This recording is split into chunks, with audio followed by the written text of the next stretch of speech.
can be extremely expensive.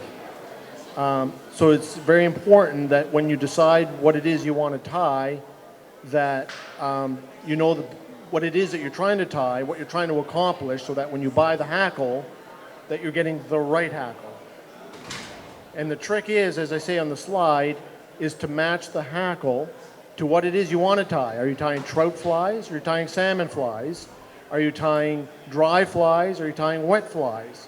Are you tying large flies or small flies? Or are you doing all of it? You just have to decide what is it you're trying to accomplish, and then it makes it much easier to then know which hackle to choose. Question: what is a hackle? Anybody have an answer? Chicken feathers. A chicken feather. Any other questions or any other suggestions? Here's the feather from the wing of a chicken. Is that a hackle? No, it's not. So a hackle is more than just a feather. A hackle is a feather that can be wrapped. So you can't wrap that around a hook, right? Because it's got the stiff quill in the middle.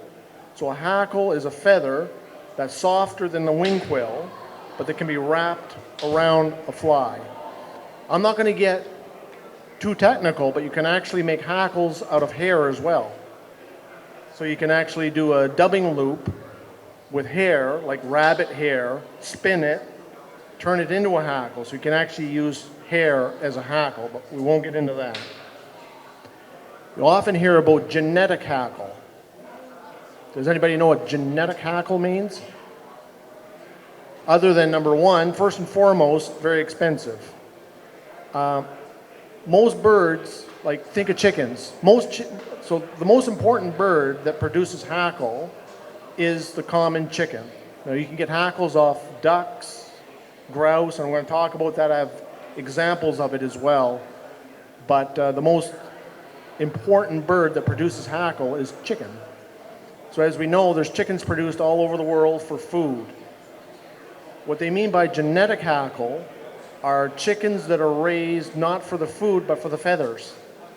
So this was activity that started back in the 60s. They started developing chickens to produce a certain quality of feather.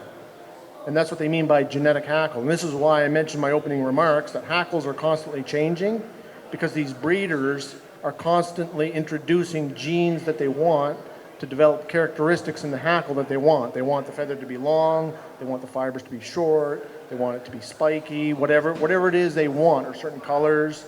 They're breeding the chickens to produce those feathers. That's what they mean by genetic. The non-genetic ones, and there's lots of hackles that come from China or India, are the byproduct of the poultry industry. So it's a great use. Instead of throwing out the feathers, we fly tyers can use them. And they're fantastic feathers too. So genetic doesn't necessarily mean better. Again, it depends what it is you want to do, what it is that you're trying to tie. But I just want to explain, because you often see that, oh, it's genetic. It's genetic this, it's that. That's what it means. Very expensive though, because these are birds that are raised specifically for the feathers.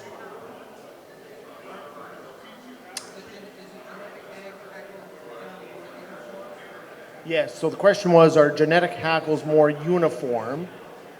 I'll get into that. Yeah. So using this little slide here, on the left, you've got male chicken, the rooster, and on the other side, you've got the hen. Oh, so I think this has got, does that have the laser. Laser works, but doesn't show up on the screen. I'll jump up on the slide here.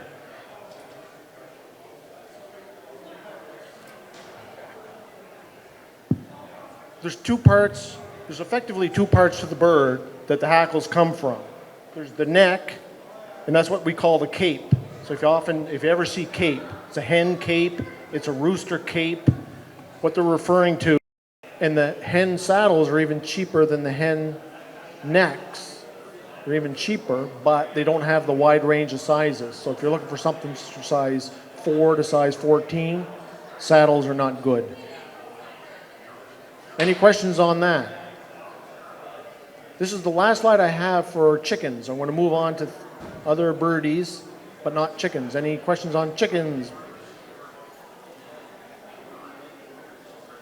I call them specialty hackles. So all other birds but chickens. Pheasants, partridge, ducks, herons, you name it. Everything fits into here. I already gave you one of the conclusions, which is these are all for wet flies. The only hackles for dry flies come from male chickens. Here's an example of a ring-necked pheasant. So we have ring-necked pheasants here, and we can circulate that. Here they call it a pheasant rump. You can circulate that. Oh yeah, sure, take it out. And this one here happens to be dyed black, and that's what a feather looks like.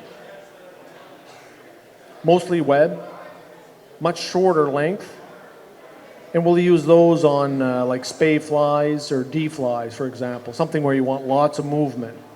The feather length, fiber length is long, and go ahead and take a feather off too, if you want to pluck a feather off and take a look. Here's a partridge skin. This happens to be an English partridge, but it'd be the same thing if I had a rough grouse.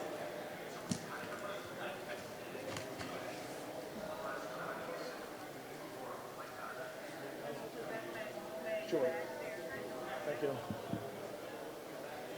So it doesn't really matter if it's a male partridge or a female partridge. They're pretty much all the same. They look very much the same, and the feathers are virtually the same off a partridge, male or female. Brown, mottled, speckled, no spikiness whatsoever. You can get different lengths for small flies to large flies. Here's some examples of flies tied with partridge feathers. Again, they can't be wet or dry flies. They all have to be wet flies. But they're great because they have lots of movement in the water. These are among my favorite trout flies, the ones on the bottom there.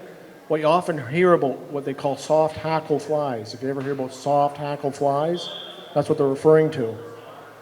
Where's security? Next slide here, though. Here's a little trick. So what I did here was I tied a dry fly using a rooster neck or rooster saddle hackle, but then I took a partridge feather, which is not suitable for a dry fly, but because I already incorporated a dry fly hackle, that fly is going to float.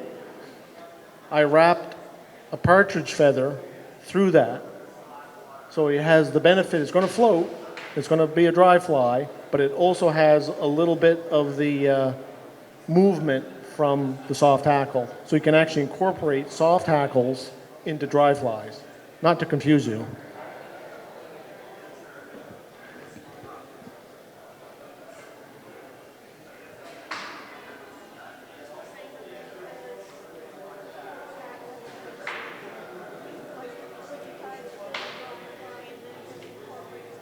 So the question was, do I tie like a full dry fly and then wrap the soft hackle through it? And yes, I tie it just like a normal dry fly, and then I just do a couple, maybe 2 wraps of the soft hackle through it.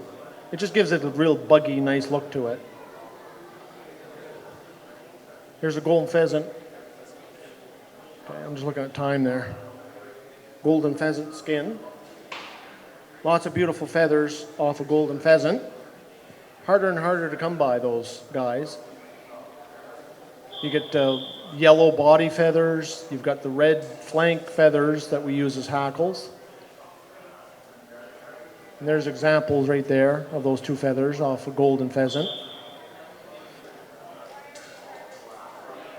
Why are they harder to come by? Part of it is this avian flu. Avian flu. Supply chain challenges because of COVID. Most of these come from China. So there's been challenges